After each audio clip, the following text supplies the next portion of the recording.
আসসালামু আলাইকুম। আজকে কথা বলবো বাচ্চার নাক ডাকা নিয়ে। বাচ্চা যখন ঘুমায় তখন সাধারণত নাক ডাকে না। কিছু বাচ্চা আছে যারা ঘুমের মাঝে নাক ডাকে। এর প্রধান কারণ হচ্ছে নাকের পিছনে একটা মাংসপিণ্ডের মতো থাকে যেটাকে আমরা এডিনোয়েড বলি। এটা টনসিলের মতোই একটি লিম্ফয়েড অর্গান। যখন এই এডিনোয়েড বড় হতে থাকে তখন নাকের পেছনের যে শ্বাস নেওয়ার রাস্তাটা সেটা সরু হতে থাকে বা এর যে নিঃশ্বাস নেওয়ার যে রাস্তাটা সেটা সংকুচিত করতে থাকে। এতে করে বাচ্চার শ্বাস নেওয়া বাধাপ্রাপ্ত হয়।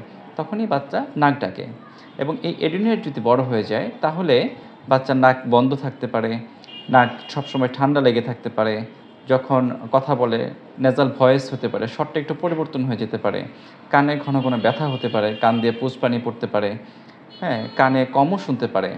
অনেক সময় এই কানে কম শুনতে পাওয়ার জন্য বা অক্সিজেনের ঘাটতির জন্য অনেক সময় দেখা গেছে বাচ্চা ক্লাসে অমনোযোগী হয়ে পড়ে এবং পরবর্তীতে আস্তে তার চোয়ালের আকৃতি, উপরের মাড়ির যে দাঁতের আকৃতি এগুলো পরিবর্তন হয়ে থাকে এবং এরকম যদি হয় প্রাথমিক অবস্থায় চিকিৎসা নিলে এটা কমে যায়।